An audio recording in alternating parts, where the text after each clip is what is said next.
গভীর সমুদ্রের মাঝখানে একটি সুন্দর দ্বীপ, আর সেই দ্বীপে রয়েছে একটি ভয়ঙ্কর জঙ্গল।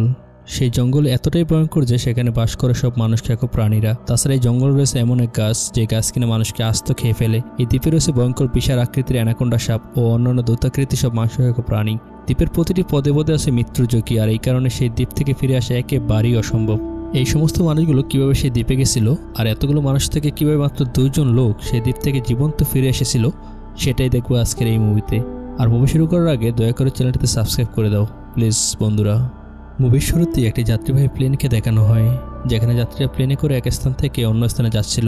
কিন্তু কিছু দূর যাওয়ার পরই হঠাৎ করে মাঝাকাশে সেই প্লেনটা এক ভয়ঙ্কর জ্বরে কবলে পড়ে। কিন্তু সেই জ্বর এতটাই মারাত্মক আর প্রলয়ঙ্কর ছিল যে সেই প্লেনটা সেই জ্বরের সাথে কোনোভাবেই পেরে উঠতে পারছিল না। আর এই জ্বরের আঘাতে প্লেন একটি ইঞ্জিনও নষ্ট হয়ে যায়। অন্যদিকে ইঞ্জিন নষ্ট হয়ে যাওয়ার কারণে পাইলট কোনোভাবেই সেই প্লেনটি তাদের নিয়ন্ত্রণে রাখতে পারছিল না, এবং একটা সময় পরে সেই প্লেনটি বিধ্বস্ত হয়ে মাঝাকাশ থেকে একটি দ্বীপে পড়ে যায়। কিন্তু ভাগ্যক্রমে সেদিন কয়েকজন যাত্রীরা বেঁচে গিয়েছিল। সেই দ্বীপটি বাইরে থেকে ছিল অনেক বেশি সুন্দর, কিন্তু এর ভিতরে ছিল আরও বেশি ভয়ঙ্কর, কারণ এই দ্বীপে বসবাস করতো ভয়ঙ্কর সব প্রাণীরা। আর এই কারণে সেখানে বেঁচে থাকা ছিল একেবারেই অসম্ভব। সেখানে বেঁচে থাকা প্লেনের একজন ছিলেন এই হাওরেন। সে সবসময় হতাশায় ভুগতেন, কারণ বিমা কোম্পানি তার কাছ থেকে অনেক টাকা পেত, আর এই কারণে তার টাকা দেওয়ার সামর্থ্য ছিল না। আর এই কারণে সে সবসময় আত্মহত্যা করতে চেয়েছিল। যাই হোক, কিছুক্ষণ পরে হাওরেনের জ্ঞান ফিরে। তার যখন জ্ঞান ফিরে, সে তখন কান্নার আওয়াজ শুনতে পায়। আর এই আওয়াজ কোথা থেকে আসে এটাও সে খুঁজতে থাকে, এবং অনেকক্ষণ খোঁজার পরে সে খুঁজতে খুঁজতে সেই বিমানের ধ্বংসাবশের কাছে চলে যায়। আর সেখানে সেই সমস্ত মানুষদেরকে দেখতে পায় যারা কিনা সবাই একই প্লেনে যাত্রী ছিল। আর যারা জীবিত ছিল তারা তাদের প্রিয়জনকে বিমানের ধ্বংসাবশ থেকে এক এক করে তুলতেছিল এবং তাদের লাশ নিয়ে কান্না করতেছিল। আর সেখানেই তার সাথে দেখা হয়ে যায় রুয়াননিংয়ের, যার সাথে তার বিমানে ওঠার আগেই দেখা হয়েছিল। আর এই কারণে সে তাকে দেখে চিনে ফেলে। অন্যদিকে সবাই তাদের প্রিয়জন হারানোর বেদনায় কান্না করতেছিল। আর সেখানে থাকে একজন তাদের উদ্ধার করতে জরুরি নম্বরে ফোন দেওয়ার চেষ্টা করে, কিন্তু তারা ছিল নেটওয়ার্কের বাইরে, আর এই কারণে ফোন দেওয়া সম্ভব হয়নি। অন্যদিকে সেখানে একজন অনেক বেশি খিদে লেগেছিল, আর এই কারণে সে সেখানে একটি ফল ভেঙে যখন খেতে চেয়েছিল, ঠিক সেই সময় সেই ফল থেকে বিষাক্ত জিনিস বেরিয়ে আসে। আর সেই বিষের সংস্পর্শে আসার ফলে সেও সেদিন সেখানে মারা যায়।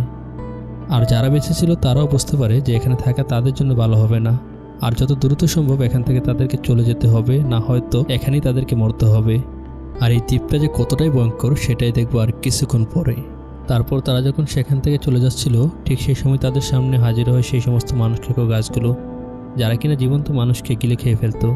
এই সমস্ত গাছগুলো দেখে তারা অনেক বেশি ভয় পেয়ে যায়। এই সমস্ত গাছগুলো এতটাই মারাত্মক যে তারা আস্ত মানুষকে গিলে খেয়ে ফেলে। তাছাড়া এই গাছের কোনো অবস্থানই জানা যায় না, কারণ তারা শিকড়ের মাধ্যমে এক স্থান থেকে অন্য স্থানে চলাফেরা করে। তারপর তারা সবাই সেখান থেকে দৌড়ে পালিয়ে যেতে থাকে, কিন্তু সেই সমস্ত গাছগুলো তাদের পিছু পিছু দাঁড় করে, এবং একটা সময় পরে সেখানে থাকা কয়েকজন ব্যক্তিকে সেই গাছগুলো গ্রাস করে ফেলে।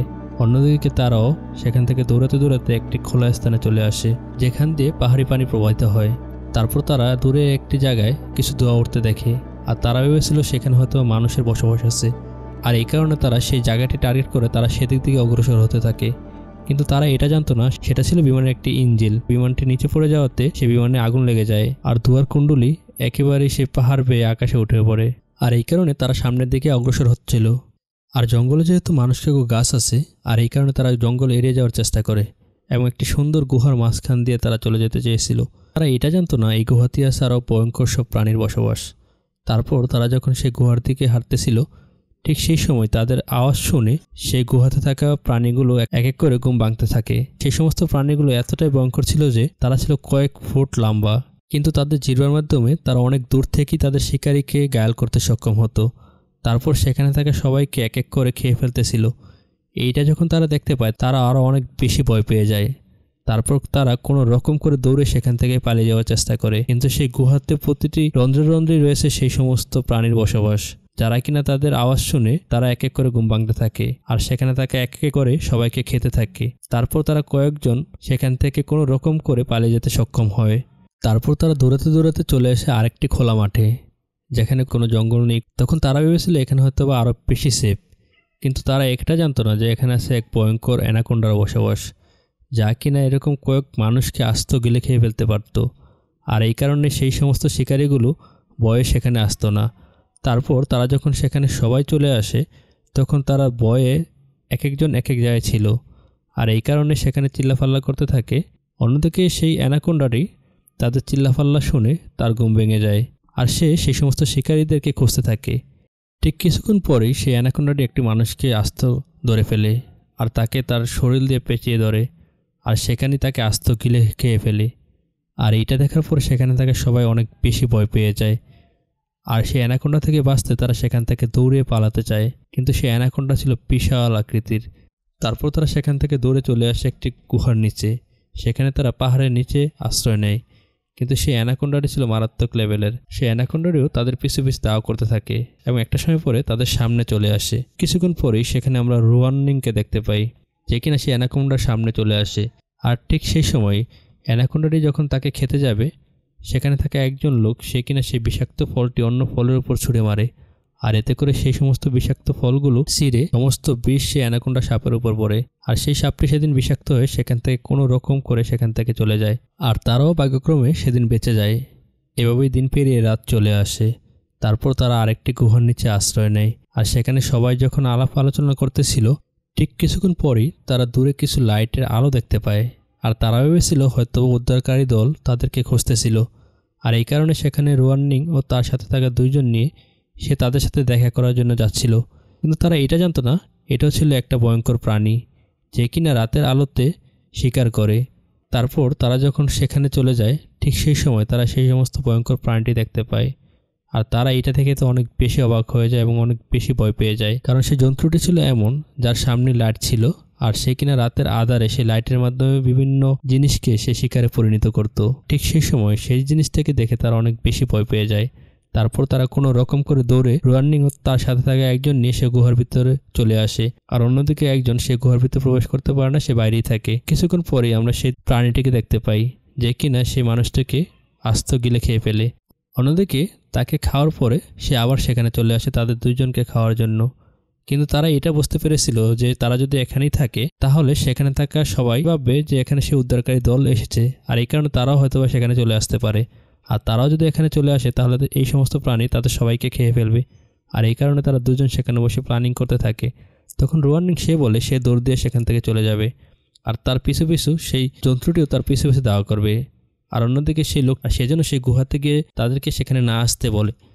তারপর রুয়াননিং সে যখন দৌড় দেয়, সে প্রাণীটিও তার দিকে দাওয়া করতে থাকে এবং একটা সময় পরে তাকে যখন খেতে যাবে, ঠিক সেই সময় সেই সাপটি চলে আসে এবং সেই সাপটি তাকে শিকারে পরিণত করে। তারপর তারা দুজন কোনো রকম করে সে গুহাতে আবার ফিরে আসে, আর এইভাবে করে আবার রাত পেরিয়ে সকাল চলে আসে। তারপর তারা সেই জায়গার উদ্দেশ্যে রওনা হয় এবং হাঁটতে হাঁটতে একটি সময় একটি জায়গার কাছে চলে আসে। কেউ একজন সেখানে দেখতে পায় সেই বিশাল আকৃতির সাপের চামড়া সেখানে পড়ে আছে, আর এটা দেখে তারা অনেক বেশি ভয় পেয়ে যায়। আর তারা মনে ভাবতেছিল এখানেই হয়তো বা সেই সাপটি রয়েছে। ঠিক কিছুক্ষণ পরে সেই সাপটি সেখানে চলে আসে আর তাদের উপর আক্রমণ করতে থাকে। তারাও অনেক বেশি ভয় পেয়ে যায়, আর কোনো রকম করে দৌড়াতে দৌড়াতে তারা একটি পাথরের নিচে আশ্রয় নেয়। আর সেই সাপটিও ছিল অনেক বেশি হিংস্র, আর এই কারণে তাদেরকে খাওয়ার জন্য সে অনেক পাগল হয়ে গেছিল। তারপর তারা কোনো রকম করে সেই পাথর থেকে বেরিয়ে অন্যদিকে যাওয়ার জন্য দৌড়াচ্ছিল, এবং একটা সময় পরে দৌড়াতে দৌড়াতে তারা একটি সরু গুহার ভিতরে প্রবেশ করে। আর সেই গুহাটা ছিল অনেক বেশি সরু আর পিচ্ছিল, আর এই কারণে সেখান থেকে পার হয়ে যাওয়াটা অনেক বেশি কষ্টসাধ্য ছিল। আর ঠিক সেই সময় দুইজন লোক পিছলা খেয়ে সেখান থেকে পড়ে যাচ্ছিল। তখন রুয়াননিং সে তাদের দুজনকে ধরে ফেলে। অন্যদিকে ঠিক কিছুক্ষণ পরেই সেই সাপটি তাদের পিছু পিছু সেখানে চলে আসে। তখন রুয়াননিং সেখানে থাকা একজনকে হাত ছেড়ে দেয়, আর সেই সাপটির সাথে সাথে তাকে গিলে ফেলে। আর এটা থেকে তারা তো আরও অনেক বেশি ভয় পেয়ে যায়। তারপর কোনো রকম তারা সবাই মিলে সেখান থেকে দৌড়ে পালিয়ে আসে। তারপর তারা আস্তে আস্তে সে একটি পাহাড়ের উপরে ওঠে। তারপর তারা যখন সেই জায়গার কাছাকাছি চলে আসে, তখন তারা দেখতে পায় এটি ছিল সেই বিমানের ধ্বংসাবশেষ, যেখান থেকে আগুন ধরতেছিল। আর এটা দেখার পর তারা অনেক বেশি অবাক হয়ে যায়।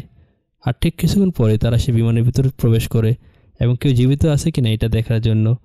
তারপর তারা সেই পাইলটকে দেখতে পায়, যে কিনা মৃত অবস্থা সেখানে পড়ে আছে। তখন সেখানে থাকা একজনের হাত সেই বিমানের সুইচের উপর পড়ে যায়, আর এতে করে সেই বিমানটি সাথে সাথে চালু হয়ে যায়। তারপর সে কোনো রকম করে সে বিমানটি আবার অফ করে দেয়। অন্যদিকে সে বিমানের চালানোর ফলে যে বাতাসে সে একটি ওয়াকিটকি দেখতে পায়, যা দিয়ে সে কন্ট্রোল রুমের সাথে যোগাযোগ করতে পারত। অন্যদিকে রুয়াননিং সেটা থেকে সে বিমান থেকে নিচে চলে আসে। তারপর সে নিচে দেখতে পায় বিশাল বিশাল আকৃতির ডিম ভেঙে সেখানে পড়ে আছে, আর এই সমস্ত ডিম ছিল সেই অ্যানাকোন্ডা সাপেরই, যেগুলো কিনা ভেঙে গেছে। আর পাশেই ছিল সেই অ্যানাকোন্ডা সাপের একটি গর্ত।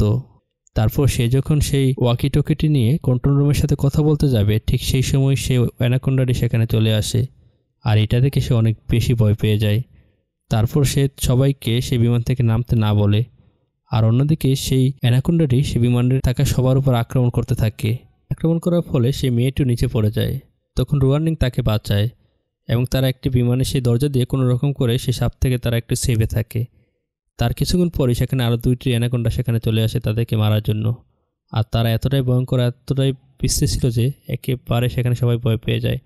তারপর তাদেরকে না মারতে পেরে তারা আবার প্লেনের উপর আঘাত করে, আর সেখানে থাকা প্লেনের সবাইকে এক এক করে মেরে ফেলে। আর সেখানে থাকা একজনের হাত আবার সেই ইঞ্জিনটি অন হয়ে যায়, আর সাথে সাথে প্লেনের ইঞ্জিনের বাতাসে একটি অ্যানাকোন্ডা সেই ইঞ্জিনের ভিতরে চলে যায় এবং সে টুকরা টুকরো হয়ে যায়। অন্যদিকে রুয়ানিং আর সেই মেয়েটি কোনো রকম করে প্লেনের ভিতর প্রবেশ করে। তারপর তারা একটি সেফ রুমে চলে যায়, কিন্তু সেই সাপ ছিল আরও বেশি ভয়ঙ্কর, আর এই কারণে তারা কোনোভাবেই বেঁচে ফিরতে পারবে না এটা তারা বুঝতে পেরেছিল। আর এই কারণে রুয়ানিং সে একটি প্ল্যানিং করতে থাকে। সে সেখানে থাকা ইঞ্জিন রুমের সমস্ত তেল সে আঘাত করে বের করে ফেলে। তারপর তারা একটি দরজা দিয়ে সে আর সে মেয়েটির লাফ দিয়ে নিচে পড়ে যায়। অন্যদিকে সাপটিও তাদেরকে যখন মারতে আসবে ঠিক সেই সময় সে সেখানে আগুন ধরে দেয়, আর এতে করে সেই সাপটিও সেদিন আগুনে পুড়ে সেখানেই মারা যায়। আর কোনো রকম করে তারা দুজন সেদিন সেখানে বেঁচে যায়। আর এভাবে করে একটি সুন্দর মুভি এখানেই শেষ হয়ে যায়।